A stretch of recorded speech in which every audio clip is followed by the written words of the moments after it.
test.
January 8th, 2025, Planning Commission meeting for the business session. We are going to start off this meeting to welcome and discuss any ex parte communications or conflicts of interest that need to be disclosed. Any? Thank you. And in the beginning of this meeting, we're going to discuss any public comments in the general comment section. This is related to any individuals that are looking to make comments that are not related to the business items tonight.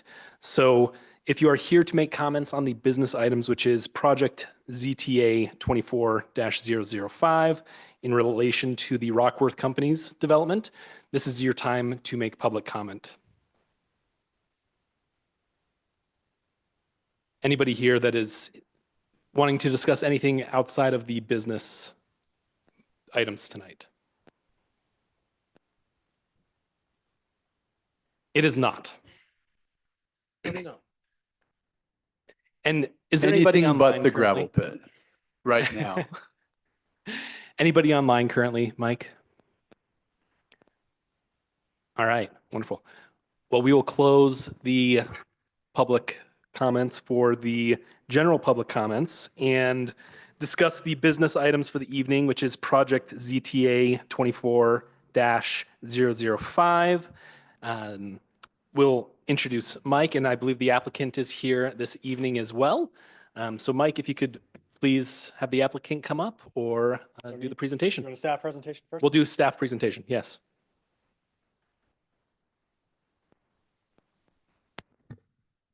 Thank you, commissioners. I'm going to plan to share a similar presentation to what I did in the work session, seeing as we have some additional attendees here.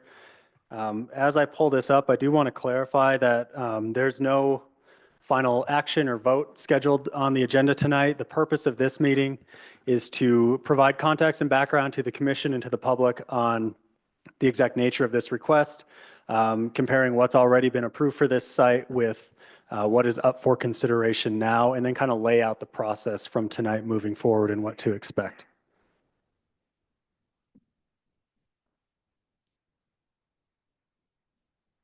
So this project is project number ZTA 24005.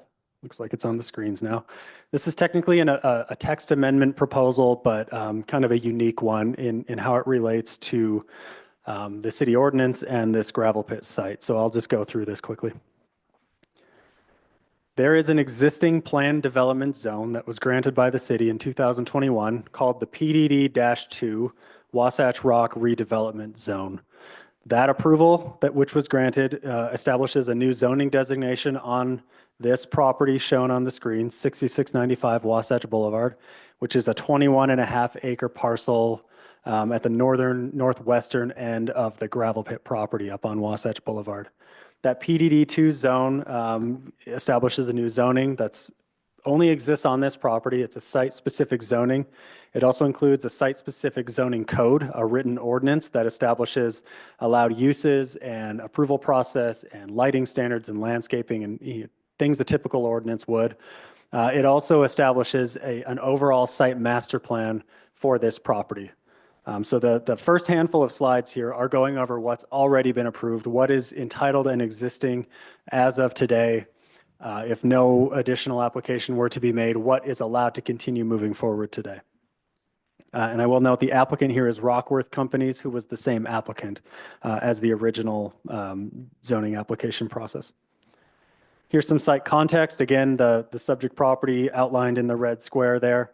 You can see that kind of teal color zone exists only on this site in the city. Everything else around it is a different city zone. I do also want to note directly adjacent to the north of this, the northern boundary of this site is the city boundary. That adjacent neighborhood to the north there, whom I think most of the neighborhood is here tonight, is a Holiday City. Just some background. You'll hear the PDD term a lot, and it's kind of confusing in what that means. There is a planned development district ordinance in Cottonwood Heights City Code that we're not amending tonight. That is an ordinance that applies not only in this area of the city, but in other redevelopment areas of the city that applicants and property owners can use as a tool to guide redevelopment of their property. So the city's Plan Development District Code, Title 19.51, is the tool that is used by property owners to go through and establish a site-specific plan development zone on these properties. So Rockworth in 2019 applied via the Plan Development District Ordinance to create the PDD2 zone. The PDD2 zone is what I explained. It's a site-specific zoning designation, ordinance, and master plan. And then the text amendment that is now up for consideration is an amendment to that site-specific plan development zone. So when I refer to text amendment and PDD in this context, I'm referring to the site-specific PDD, not the citywide plan development district tool. As I said, that was approved in 2021 after about two or so years of public input process consideration by the Planning Commission, the Architecture Commission, and finally the City Council. The PDD2 zone created a master plan for this property and full site entitlements that I'll go through here. So the approved development plan and corresponding ordinance laid out the following. It showed an apartment building, 7 stories, which was originally approved at 325 units. Due to subsequent geotechnical work, part of that building has been reduced. It's now 300 total units. There's 4 different commercial retail pads on this property. 2 along the central roadway there that will be built as part of this site. 2 at the very northwest corner of the site. Those 4 are 1-story buildings, all entitled for general commercial use. The ultimate use there and the specific use has not been determined yet, but it's entitled for commercial.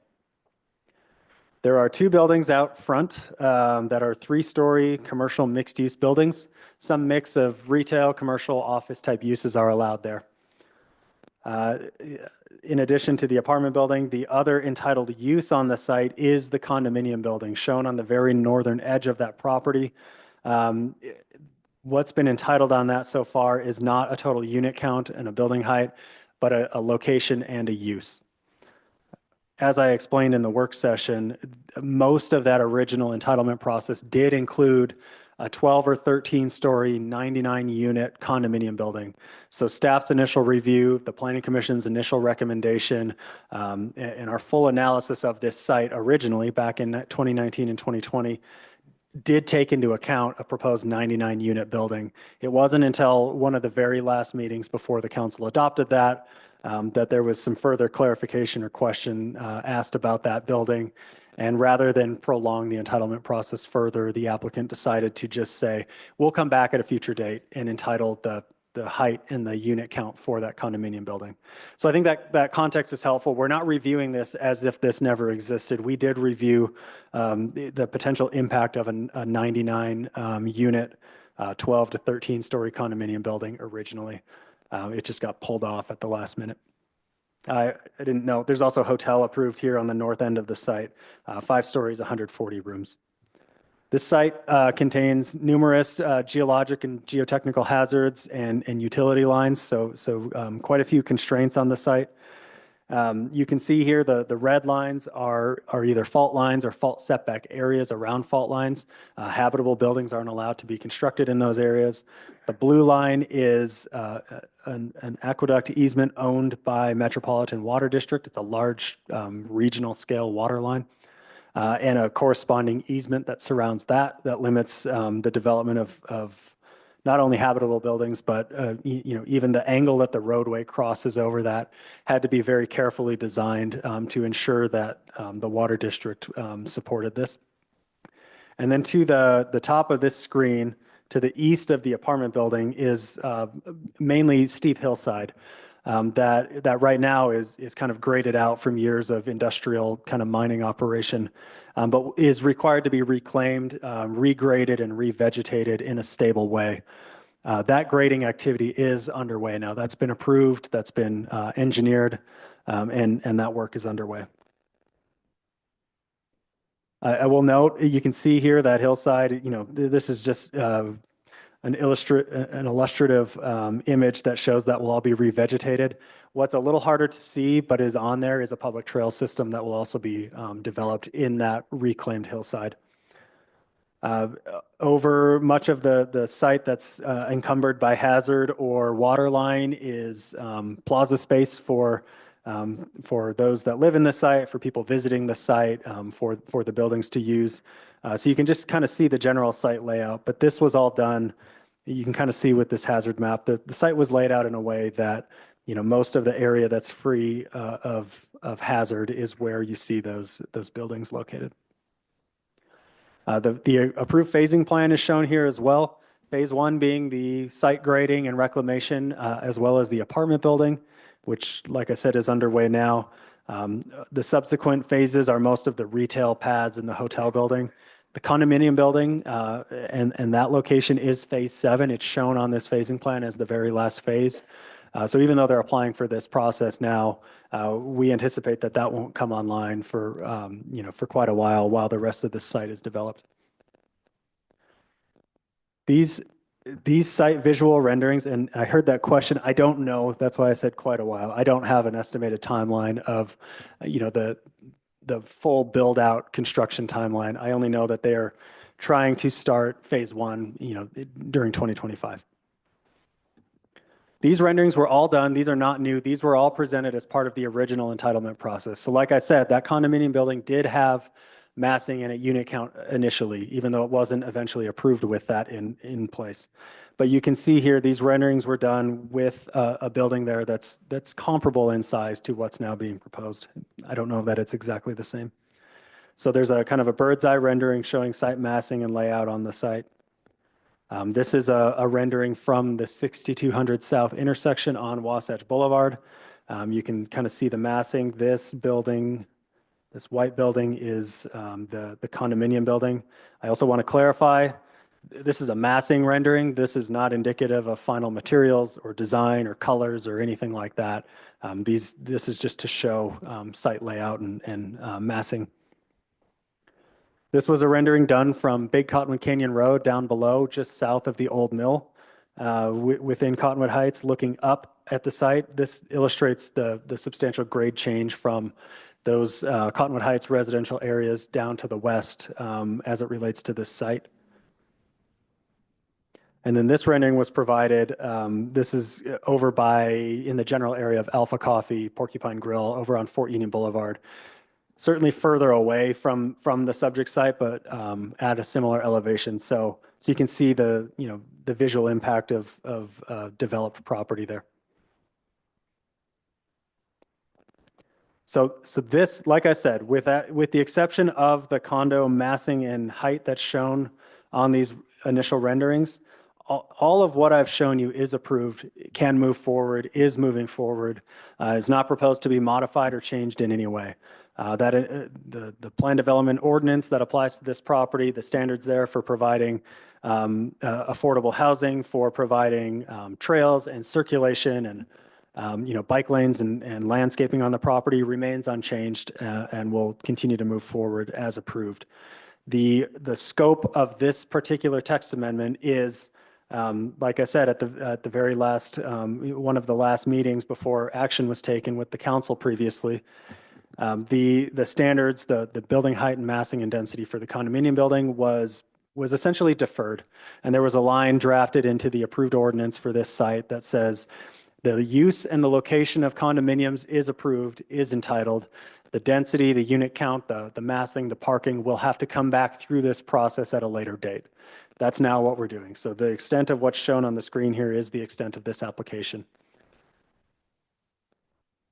This is an updated rendering. You can see it's very similar to the previous renderings, but showing the new condominium building. I did get clarification from the applicant between meetings. What's shown there is a 13-story building at about 87 units. So that gives you a sense of that massing there. The city's plan development district ordinance establishes a method for establishing height limits within these PDD areas. For the gravel pit, the maximum heights are derived based on elevation above Wasatch Boulevard, the main road. out in front of the site, with the maximum height allowed increasing the further east you get from Wasatch Boulevard. The intent here in that original city ordinance was that a lot of that hillside is a scar right now, so that can accommodate a larger building without substantial impact, if you put that further back in the project to the east. I will also note in the city's plan development district ordinance, the gravel pit site is envisioned as a site in the city that can accommodate quite a bit of density and building heights that you don't see typically elsewhere in the city. And that's supported by the city's Wasatch Boulevard master plan as well. But this shows, again, the approved units closer to Wasatch Boulevard are well under their respective height limits. And we get back to the condominium building. Most of that building technically has a maximum height limit of 300 feet. They're coming in, less than half of that limit, somewhere around the 140-foot range, based on this graphic that's been presented. Next steps. Commission discussion, any requests you have of the applicant for additional information. That's the purpose of tonight's meeting, is just background, introduction, and then any questions you have, obviously starting the public comment process as well. What will now happen and is already underway is a full technical staff analysis of the proposed condominium details, its massing, its parking generation, its traffic counts, a full analysis of the impact of that condominium site. We have done this previously. We're gonna refresh that and do it again to make sure that the analysis is current and to ensure that nothing's changed. That will include, again, reassessing the geotech requirements, the geologic hazards, and how those are mitigated and designed. We'll review this against the initial PDD2 ordinance, city master plans, and we'll come back to you with a full staff report that shares that analysis. We suggest that the commission continue this discussion tonight. We do have another meeting in 2 weeks, but the time needed to put together this full detailed report would benefit from a little more time. So we would suggest, if the commission is supportive of it, that after tonight's meeting, this be continued to the February Planning Commission meeting, at which point we'll continue the public comment process. We'll be able to share that full staff analysis and make a full staff recommendation at that meeting. So you'll have the information you need to be able to start to get towards making a recommendation on this. This will then go, after the commission makes a recommendation, this will go to the Architecture Commission for their review and recommendation, and finally to the City Council for final approval. So this is the very beginning. This will take a number of months to get through this, and the Planning Commission is the first stop along the way. Any questions I can answer from the commission? If not, that's the end of my presentation. I'm curious, the height requirements or limitations, the applicant could go quite a bit higher. Is there a reason why they chose not to do that? Not that I'm encouraging that to be changed, but just curious. This is just what they've proposed. You could ask them when they're up, but this is, again, similar to what was proposed last time around as well. And you can see even some of the pad sites out front, are substantially less. I think the idea with the city's plan development district ordinance and establishing those height parameters is not saying we want every building to go to this site. It's saying, hey, there's flexibility here. We've created a box. Property owner, developer, you can work within this box in a way that makes the most sense for the project and for what they're wanting to achieve. I also understand that they had a traffic study done for the 110 units. Is there any metric that we're going off of as far as being able to either re-engage with that traffic consultant? How are we measuring that as far as what the impact is going to be from a traffic standpoint? Yeah, so we'll review all the extensive, the comprehensive traffic studies that were done before. If anything in it is outdated or deficient in any way, we'll ask the applicant to update that via their traffic engineer so we have an updated report or a supplemental memo. We did get just a one sheet kind of summary of the unit changes and the impacts that generally has on traffic, but it's just like a little red line document. So we're doing a full review of that, and if it needs to be updated to meet today's traffic study standards, we'll ensure that it is. Quick question about phasing. Is Yes. the phasing as it's been laid out a requirement? In other words, could they build this building out of phase? That phasing plan, to the best of my memory, is codified as part of the PDD2 ordinance. So I would say that they would need to update that phasing plan as part of this if their plans for building it have changed. Great, thank you. Thanks. Mike. And do we have the applicant here? Wonderful. If you could step forward.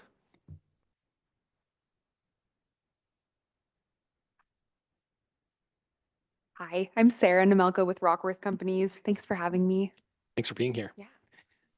Anything that you wanted to cover that may have been missed in Mike's presentation? I think one of the only things is just clarifying, Mike, it's a 12-story building. Sorry, I misspoke. So 3 levels of parking, 9 levels of units. And it's obviously an approximate. So a little tricky at this phase without paying, for full renderings, full massing, full architecture to really get into the weeds. But this building will obviously have some articulation and setbacks.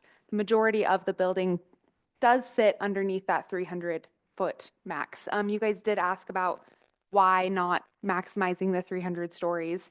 It's obviously a fairly small site.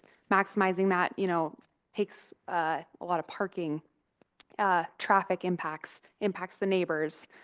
So for us, it's kind of a reasonability and what meets the market and the site. There were some questions going around earlier about timing, the phasing plan. The phasing plan for us still stands. The apartments is still phase 1 for us. We're currently moving dirt and really excited about that. But first things first for us is going to be applying for the apartments. This is for us, as you guys mentioned earlier, kind of wrapping up the text amendment. I'm trying to think other questions. I'm happy to answer all the questions in the room. I'm also happy to put together a document, that answers all of the questions and gets that kind of sent out to everybody so that we're able to take some time and be thoughtful about answers. So whatever that looks like. When are you guys hoping to start the apartment phase? When are we hoping to start, or we haven't even applied for a building permit, Oh, right? okay. Yeah, so hoping to apply for a building permit here shortly, I would say in the coming months. Wonderful.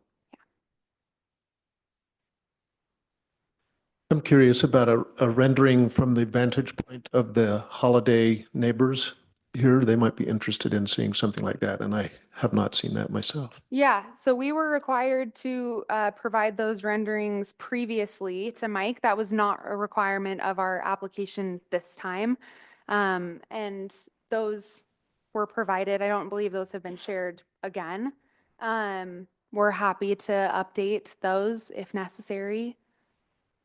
Mike, I don't know how you want to handle that type of a request or requirements. I think the commission they're able to request that if Great. there's an ability to do that. Yeah, and I know you've done a lot of open houses here at Cottonwood Heights on this as well over the years. So it might be advantageous for us with the updated renderings for us to see that perspective and really all perspectives. Yeah, on we're this. happy to update perspectives and submit those back to you all. Wonderful. Yeah. I have a couple of questions for you. Interfaces with projects like this with residents are always challenging at times, and our interfaces with Holiday, I think, have tried to be sensitive on both sides within reason. I believe that the property line goes all the way to some portion of Gun Club Road. Is that your understanding? So we actually own a portion of Gun Club Road. That's what I understood. So there's a berm on the south side of Gun Club Road that provides a degree of protection for these residents. Can you describe a little bit what you guys intend to do in terms of that interface? Correct. Because the massing will affect, and I've spent some time studying Google Maps a little bit and driven it probably 36 times in the last 5 years to kind of get a feel for it. Yeah. Where I anticipate things are going to go, it's going to obscure people's partial view of the valley, but nobody's view of the mountains. But some of that protection is kind of a natural vegetation that I think has just materialized over time from the origins of Gun Club Road. Can you speak to that plan? And then also, most of these folks have been looking at a scar across Gun Club Road. And if they've lived there long enough, they used to hear the pop, pop, pop all night long from 6 p.m. until 10 p.m. And those who are laughing know what I'm talking about, that at least there's not a gun club anymore. Mm-hmm. However, help us feel good about the degree of reclamation and get us a little bit more of a granular picture about what you're doing in terms of site reclamation. We're not just sprinkling a few seeds, I understand, but something more involved in that. So if you Yeah. can speak to those interfaces. Absolutely. Mike, maybe it would help if we're able to show the picture again. That's kind of the landscape plan. So I think to answer your first question regarding Gun Club Road and the reclamation as it stands for just the condominium, the answer to that is we have to, as a part of our initial phasing and us putting a shovel into the ground right now, reclaim the hillside. And that is under works now. This plan is our landscape plan, and yes, it's more than just sprinkling a little bit of seed. There's a massive retaining wall plan that goes in with that. Lots of different trees, shrubs, bushes, grasses, all types of different landscaping that will be going in. And the requirement from the city was to basically bring that hillside back to its natural vegetative state, kind of hide the scar, if you will. So we will be doing that and are already in the process of doing that now. And that includes a portion of that condo site, as you can see. Now, the condos are not planned, right? And so how we're going to handle the specific triangular piece of the condominiums as it stands now is not, we're not allowed to do anything but reclaim the hillside. The plan as it stands currently and as it's proposed is to do the building kind of lower down into that valley and keep that hillside as the retaining wall. And again, kind of just reclaim the hill, make sure it's beautiful, back to its natural state. So hopefully that answers your question. It does, thank you. Yeah. Do you have any, it's hard for you to speak for your principals, but do you have any heartburn with a hard ceiling in terms of how many feet above that Wasatch Boulevard line if we were to put a cap on how high you can go?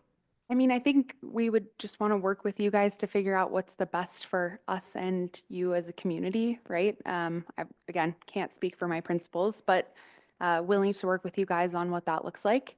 We're obviously very comfortable with 300 feet, more than comfortable, and tried to also stay within the 150 feet that was provided at that second level as well. So I'll speak in all honesty, 300 feet feels pretty high. it feels ridiculous. I'll Thank you. second that. Thank Yeah. you. We're not trying to exceed that. Great, thank you. We're Yeah. excited to see change in this area of the community and just making a good positive impact on that scar that's been there for many years. Yeah, So us too. Thank you. thank you. All right, we will be moving to public comments now, and we have quite a few that have submitted for public comment on the public comment form. If you are here to speak, the public comment form is back there on the northwest side of the space here, and you can fill that out to be able to come up and speak. So thank you for being here. And we'll start off with Bill Hurtado. If Bill could come up. And also, we have a timer here for 3 minutes. You will have 3 minutes to speak, and please respect that time, and we'll stop you if you do exceed that. Okay. So I guess my biggest concern is more around light pollution, which is something I haven't heard about here, if there's been a study around any light pollution. So if you think about that building being up there, it's going to be a beacon all across the valley. And I haven't heard any sort of concern around that. That's the first thing. Second thing is, and again, I'm a Holiday resident, so I look at the back of this building. And so when I look at this building, what I'm concerned with is, again, how it protrudes up into my view, right? That's one thing. And I understand progress needs to happen, but I would like to see exactly 150 feet above grade. And as I look at the grade, it's gradual. It goes from Wasatch all the way up, probably 40 feet, I'm guessing. So I'm just kind of interested in sort of that 150 feet. When you think about it, could be 200, 250 feet. When you look at the grade from Wasatch all the way up. My other concern is, again, that egress of all of that traffic is a little problematic for us residents there, right? Because every morning I come through there, I've got to come down and go through that intersection there.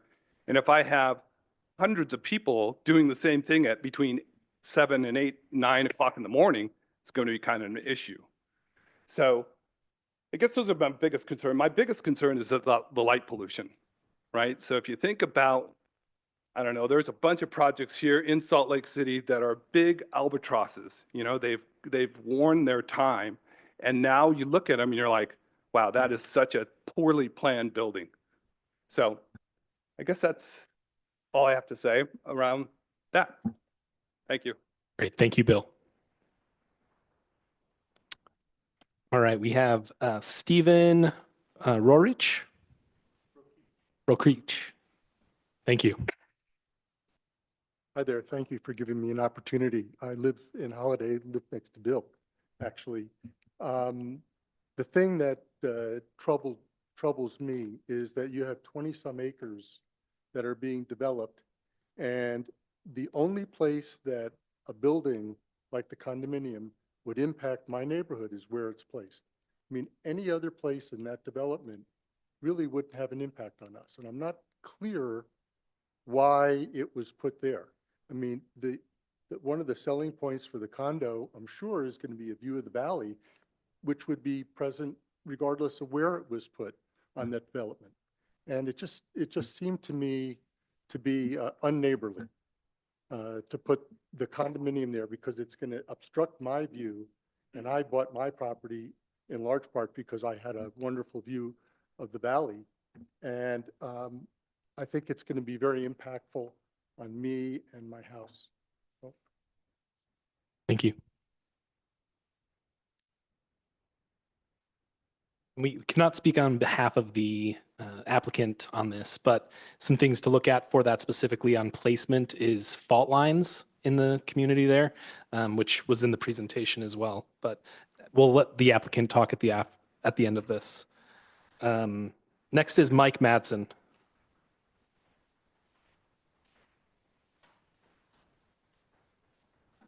How's it going? I'm not allowed to ask questions, right? Just comment? Correct. Okay. I'm one of the homes that resides on the border of Holiday and Cottonwood Heights, and I also have a short-term rental at the Oaks at Wasatch, where I'm the HOA president, and we've worked with you guys pretty well over the years, as you know. So just have a few comments.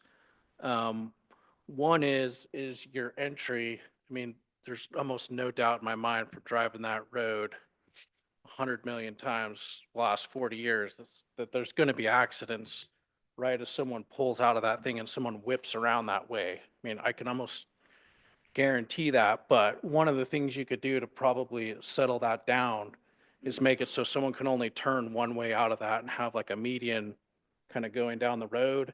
And I don't know if you'd have to put a roundabout further north, so that, because obviously people will need to exit there and go south, but that could mitigate some of the car accidents. And then my other comment would be to the city is, are you guys going to allow short-term rentals in this place? And if this place becomes, we're buying those condos and renting them out and just filling them up in the winter, and next thing you know, every bedroom has bunk beds, you can have a lot more cars, a lot more traffic, a lot more activity. So I just, encourage you guys to consider that, because right now, obviously in Cottonwood Heights, there's very few of us that have a legal short-term rental, but they're everywhere. So whether you make it legal or not isn't really the point to me, because everybody just is kind of doing it freely already. But there's no doubt that if you're going to allow the short-term rentals in there, you're going to pick up way more traffic, way more riffraff. And I'd hope and encourage you guys to work with Rockworth, and hopefully you guys have some plan to not do that. But my only other I guess questions would be what's happening further east of there, but I guess that's not for today. But please consider what you guys are not just going to make the rule, but how you're going to enforce that. And I think that'd help everybody. Thank you, Mike. Doug Shelby.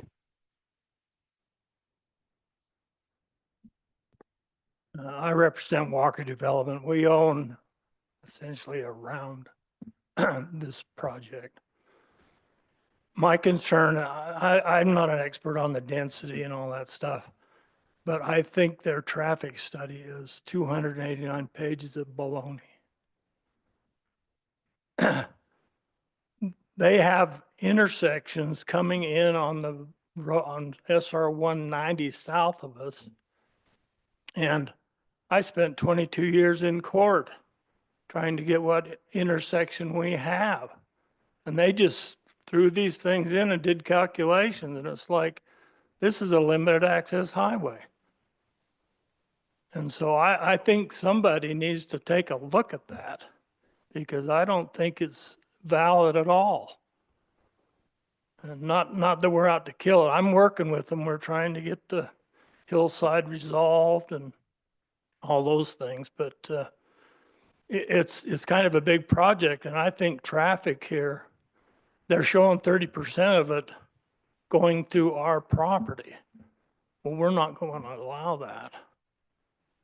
So anyway, I think somebody's got their work cut out for them. So anyway, I don't know. We'll just do the best we can, but it's a big project. They're working on it.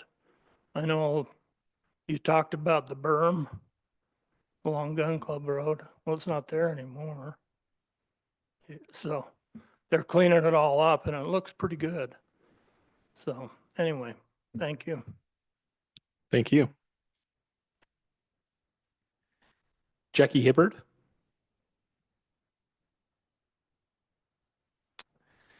Roswell Rogers. First of all, thank you for letting the Holiday City people talk on this. So where I live in the Canyon Ranch neighborhood there, my house is actually about 50 yards from the proposed condominium building. The berm that was there is gone now. I'm glad that they are doing some fixing of the, well, first of all, I'm glad that the old structure of the gravel pit is gone. That's just first and foremost in that pond that had collected the mosquitoes that came over to my place. But also, in doing the work that they've been done already, there's a certain amount of vibration that I'm feeling at my house. And as they go about these remediation of this property, it is concerning the damage that could come to the stucco and the rock and the stuff of our little condominium complex there at Canyon Ranch.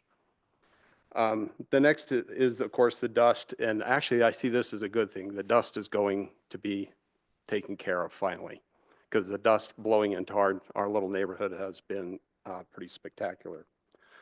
Of course, the light pollution is just going to be glowing to the south of our place. And no matter what happens, it's still going to be lit up. The vegetation that's proposed to be put in, and I was grateful to see that. I'm excited for that. That'll cut the dust.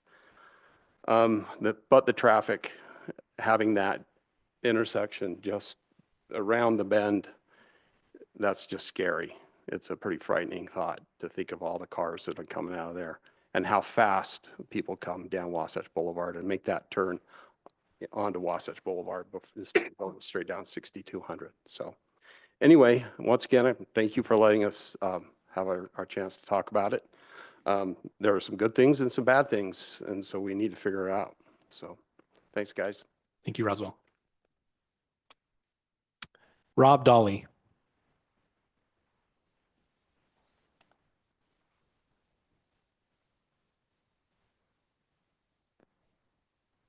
Emily's joining me. Welcome, Mayor Dolly. Yeah, thank you. Thanks for the opportunity to speak. And I'm going to let Emily kind of express what our concerns are. But before I do that, thank you for reaching out to our citizens. I don't think you really have to do that. I know the gentleman here, the planner here, has sent us some emails, so we appreciate the opportunity to comment. And I think by and large, we understand this development's going to happen and probably needs to happen. And I'm assuming that there's an there's an approval up to 300 feet, but there must be some sort of latitude that the planning commission, the council had in terms of either through a development agreement or through a text amendment to limit that. So, I mean, my main concern would probably be that condominium building there and what kind of latitude you have to limit that height as it goes through the planning process. But I'm going to let Emily speak to it because I want to be respectful of your time. And I think a lot of us are going to say probably repeat the same thing. So I'll let Emily speak to it. Thanks. Thank you, Mayor. I represent District 5 that abuts the condominium property. A couple of questions that we just had as we were looking at this, it was the understanding of the community as we were looking at phasing plans. The original height was between 8 and 10 stories at the plans that we looked at. So our understanding is that this proposed amendment would be a potential increase of 50 feet above what had been proposed. So increasing the height by 75%. The impact above that berm would still be about 60 feet above the berm, according to the cross-section that we looked at.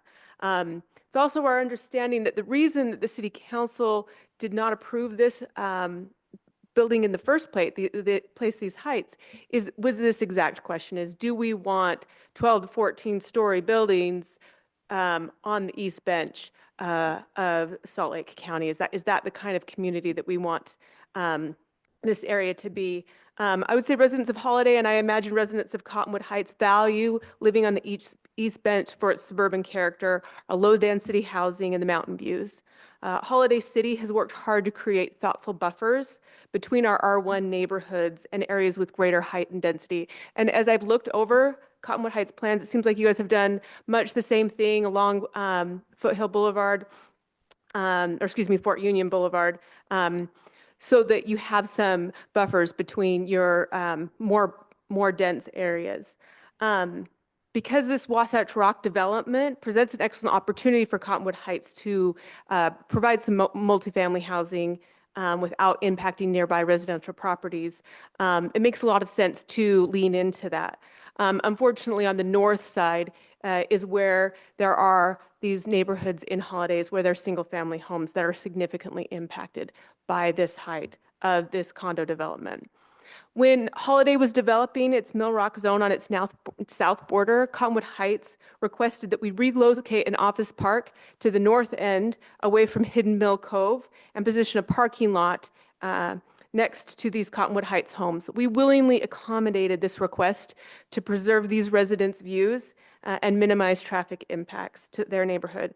And we hope that Cottonwood Heights would reciprocate the spirit of neighborliness.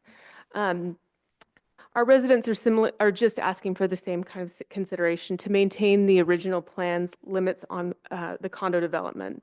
By doing so, we can protect the character of all along the East Bench and the character of our neighborhoods, including, enabling thoughtful and balanced growth, which is what I think that we're all trying to do with these plans. Thank you. Wonderful, thank you. And could I get your full name for records? Emily Gray. Thank you.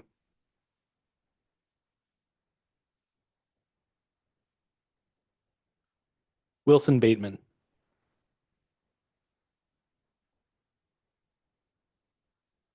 Hello there. Thanks, everybody.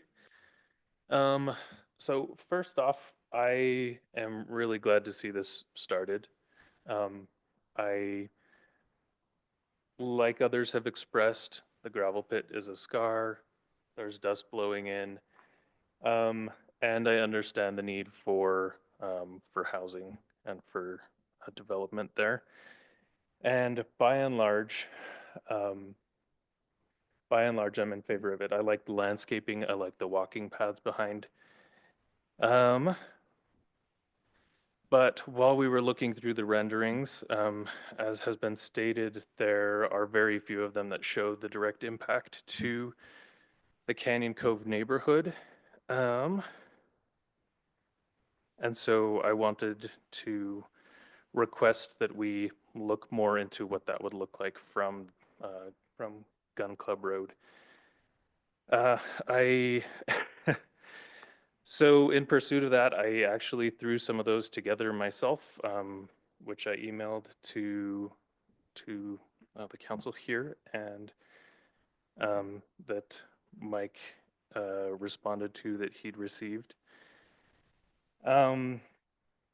So with the current height of the building, I live directly across the road on Gun Club, and the back corner of the building would be in direct line of sight with my house, just looking out of my office window. And at that point, it was said that the grade of Gun Club would rises quickly and would obscure the view of this building. But at that initial pull in where there's a road going from Gun Club into this lot right now, that would be at about the height of the initial residential floors.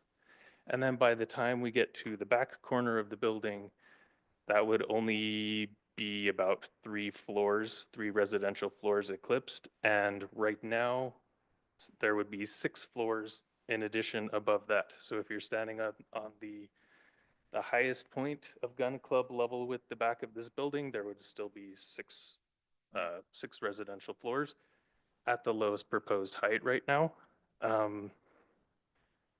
My preference is that we limit that to 5 residential stories, so 8 total, rather than the proposed 12 or 14 stories.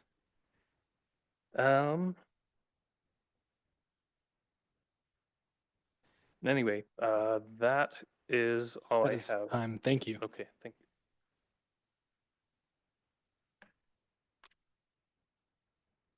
Mary Lee Zaba. Hope I said that correctly. Phonetically properly, but we say Zaba. But it's Zaba. yeah. Welcome. Thank you. I'll be short. I want to thank you for, like others have said, thank you so much for welcoming your non-residents to come and express how this may impact us. What I'm going to say is just one more voice saying a couple of concerns that you've already heard, but I'm hoping that if you hear them enough times, that maybe I believe that you're sincerely listening, and I really hope that that will continue. My 2 big concerns are, well, my one major concern is the traffic. And that may be a foregone conclusion. It may be too late to change any of that, but I certainly hope not. Wasatch Boulevard is our only exit south. If we want to go south from our neighborhood, if we don't go Wasatch Boulevard, we must go to 45th South. It is our only exit south. So the traffic impact from this development is severe and extreme for our neighborhood, and I hope you'll consider that. Thank you.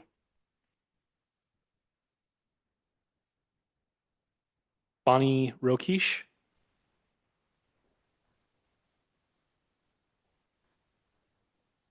I agree. Thanks for letting all of us join you here tonight. And my concerns are the same that most of all my neighbors have expressed. And traffic is also my biggest issue. If you look at 325 apartments, it's likely couples or roommates, maybe 3 roommates so you're talking over 600 people, that's 600 cars, 99 condos, which rounded up to 100. If couples mostly or 2 roommates live in those, you're talking 2 cars to every single unit. And then we're not even talking about the hotel and all the rental cars because they came to ski or do whatever they came to do in Salt Lake. So from the rendering, I'm not an architect, but it looks like the only entrance into this community is right at the 2-lane section of Wasatch, which you just heard is greatly impacted already by our neighborhood, other people using Wasatch, and God forbid all the skiers with the Icon Pass. Let's not even go there. So that street is already greatly impacted. And it looks like these people that live in this community are going to pull in only in one place, and there's no other way out. Do I read that right? There's 2 roundabouts, one at the end and one in the middle. I mean, I would be scared to live in there because you're talking about no way out. I mean, I'm watching the fires in LA. There's no way out of some of those beautiful neighborhoods. If there's a problem in there, how are these people going to get out? We're talking hundreds of cars, not just people who live there, but people who are shopping, people who are eating, people who are hiking. You're talking thousands of cars that need to get out at the same time if there's a problem, and there's only one way out.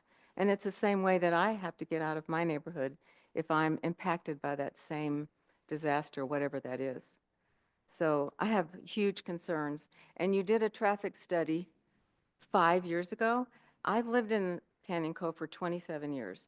I've seen the traffic increase by leaps and bounds in the last few years for all these reasons. Icon passes, more skiers, lots of people in the pandemic moved to Salt Lake that didn't live here before. So I think the traffic survey should be redone by somebody not related to the developers, hopefully, because it's got to be a negative picture.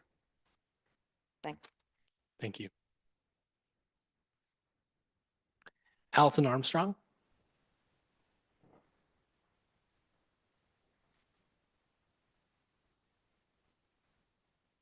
Hello.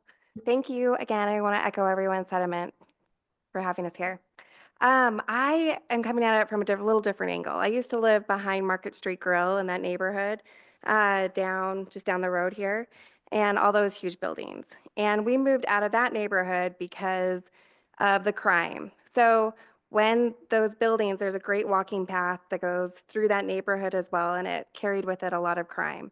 So I would just request that you would consider not having, any roads or any walking paths that go in directly into the neighborhood necessarily. And I haven't looked at the plans enough to know whether that's already a thing. But if you look at that area down there that, kind of borders on Holiday and borders on the freeway too, there's a lot of crime along that walking path.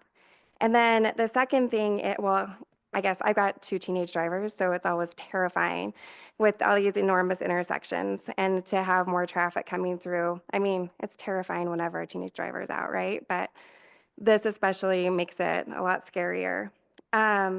When we lived in Cottonwood Heights in that neighborhood, the last huge building to go in down there, about 9 years ago, they requested to, have a higher building, and it was approved because the precedents of all the other buildings in that area were tall, and it had been approved to be above the standard size. So I just request that you don't approve the height of this building just because we don't want to set the precedent already in a brand new development of breaking the rules, kind of. So thank you. Thank you. Jenny Templer.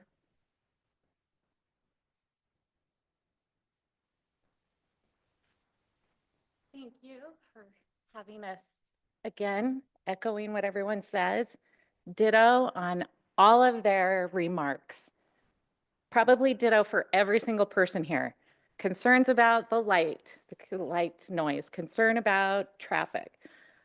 My consideration is if any of you, so I called the city of Holiday 2 weeks ago for a kid who almost got hit on Wasatch. If any of you drive that street in the winter, any Saturday or Sunday, I would suggest every single person and every single principal in that development drive Wasatch Boulevard. Cars are parked every Saturday and Sunday all along that curve where the hotel and the condominium are proposed. They park all the way down on both sides. I have called so many times, but literally a kid almost got hit. I don't know how, if a traffic is not done in a different study, that is going to be, I mean, I'm sorry, it makes me emotional just thinking about it. I think that needs to be a mitigated factor in the ski season. This is when the whole population is going to increase. This is when there's going to be the more cars that are out there. We don't have really good solutions to get to our ski resorts as it is. These are all issues, but that Wasatch Boulevard, if the other part that those condominiums and apartments are coming out of the second roundabout and then down on to the interstate right there, that's heavily populated traffic. That's the speed limit's what, 50, 55, they're going really fast. I'm sure the speed limits are all probably going to be redone. But that area on Wasatch Boulevard, we've asked for people to come. I mean, I got from the city of Holiday, well, there are signs that say no parking where the bus is supposed to be. But you can park all the way down on both sides, and it's dangerous. And I just think adding more people, it's just that during the winter, we're going to be so congested. It's safety. I really feel like that is a safety issue. The last thing I just want to say is reiterating on other people's proposals of moving the biggest buildings more to the center. I'm not quite sure. Originally, I had always thought that would happen in the plans, and having that be the tallest on the corner is still kind of an issue. So thank you. I appreciate it. Thank you. All right, that was all the public comments that we had submissions for. So we need a motion to close public comments. I move that we close public comments. Second. All in favor? Aye. All right, moving forward, a couple things we'll move into conversation with the Planning Commission on this. Some things that, as we had discussed in the work session on this, and Mike, you could potentially give some insight. Right now, with the current traffic study, was that traffic study utilizing the understanding of the egress for the southern property as well for circulation? And I'm happy to refresh myself before the next meeting, but I do believe it factored in, a potential future connection with whatever happens to the south. I do also want to note, I don't think I touched on this, in the interim,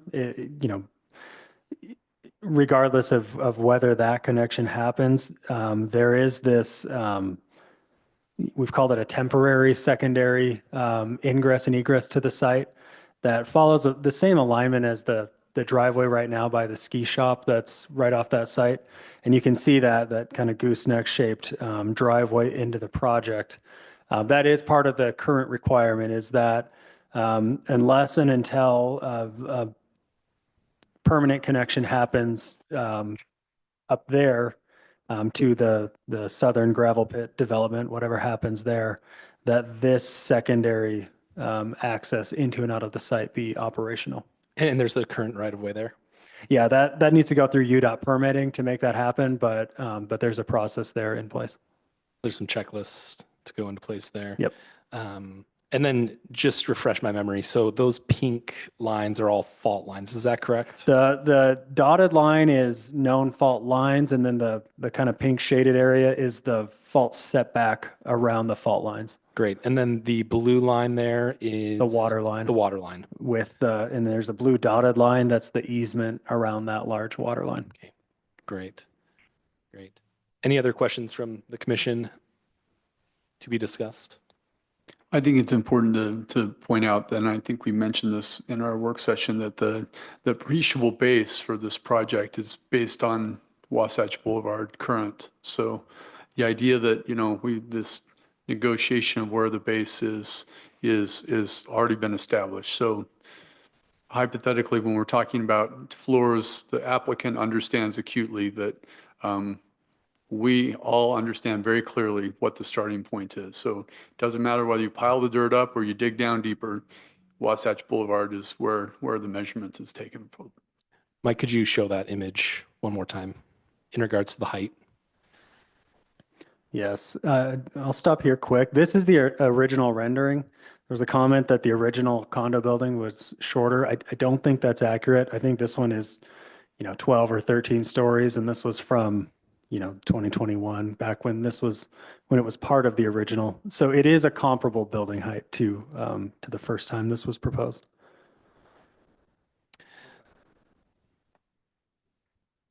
And this is the new proposed building? This is new. Yeah, this is current. Yep. Okay.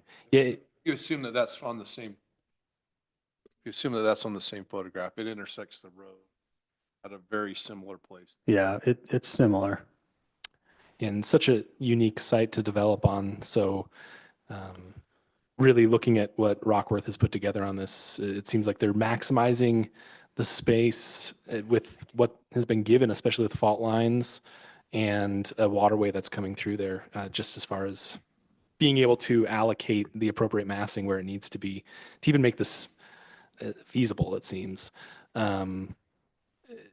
From that standpoint, and I think traffic is going to be an important component, just the egress, better understanding that we will have some temporary, and I would imagine that the phasing is all going to be contingent in regards to circulation patterns and being able to actually circulate that in the southern property, I would assume.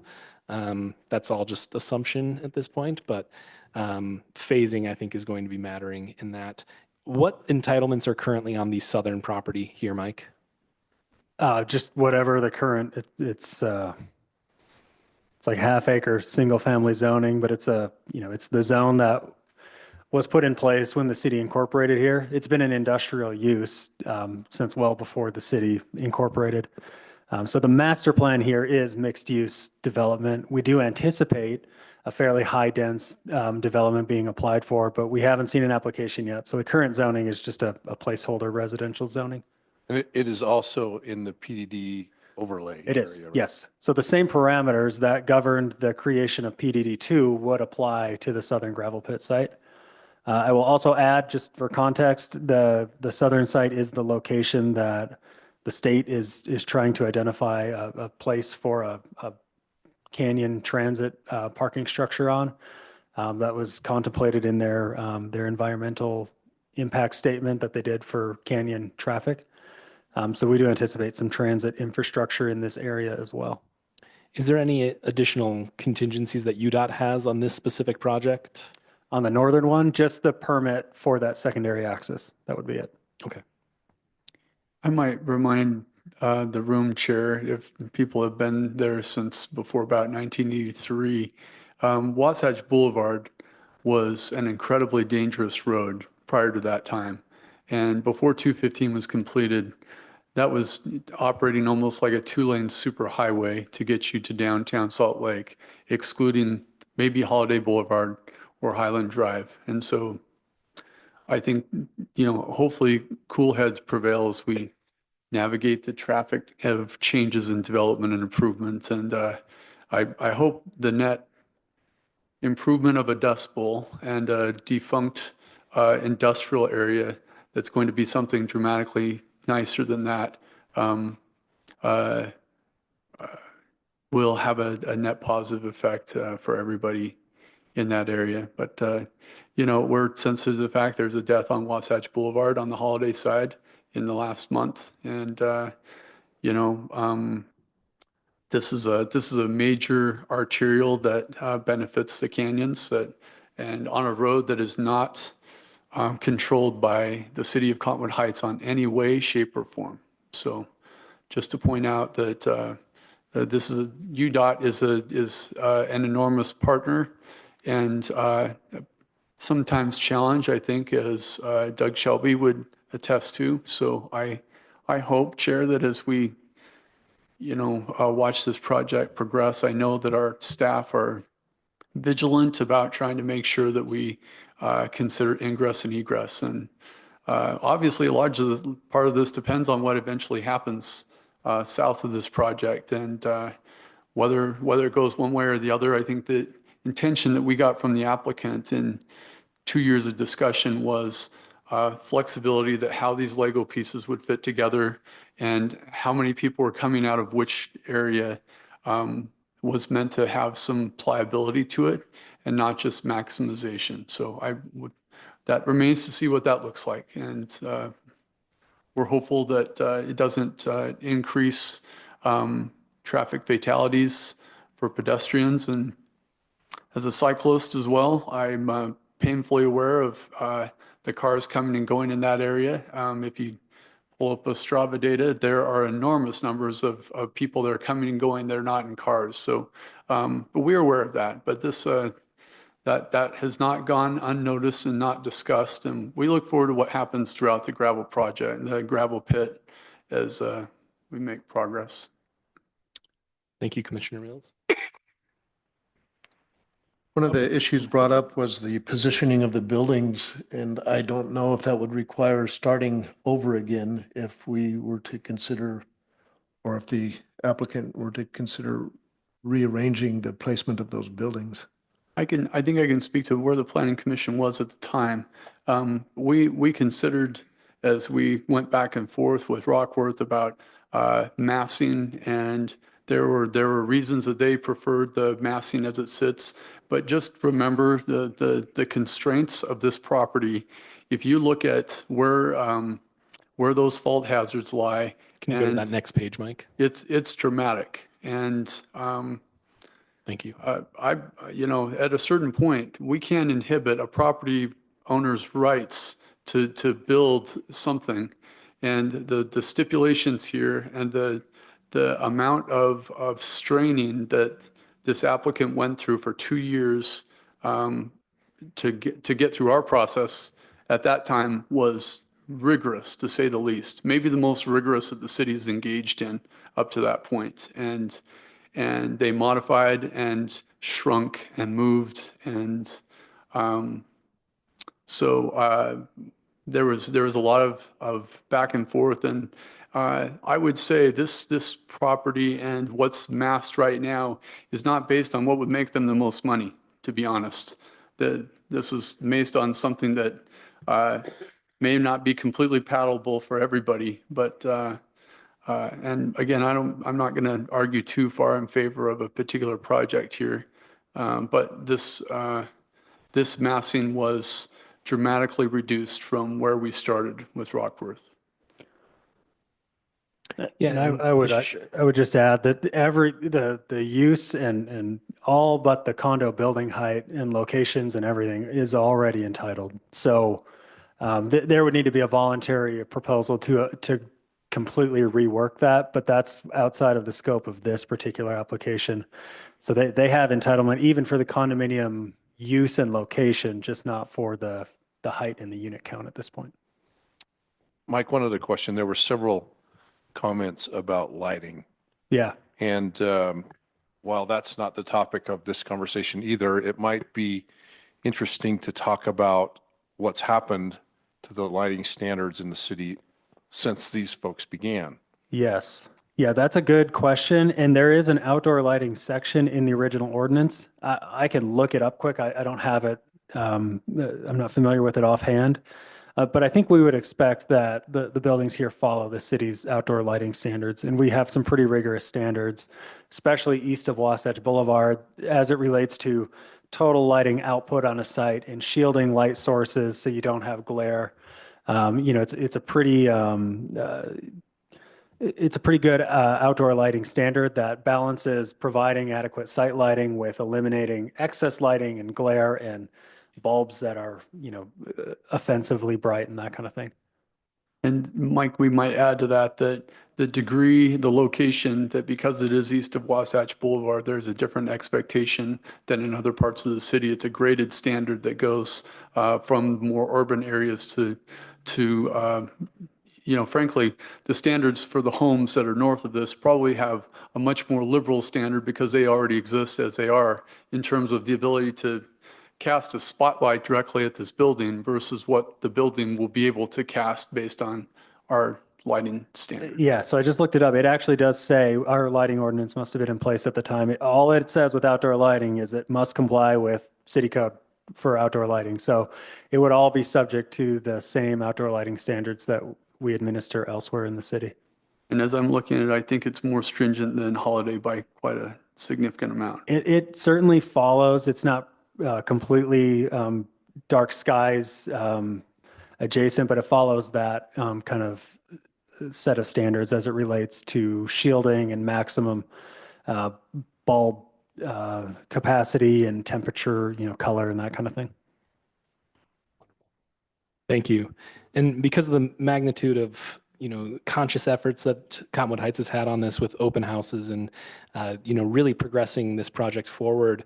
I'm going to invite the applicant back up just to answer potentially any final questions or any final comments to this, if you're wanting to.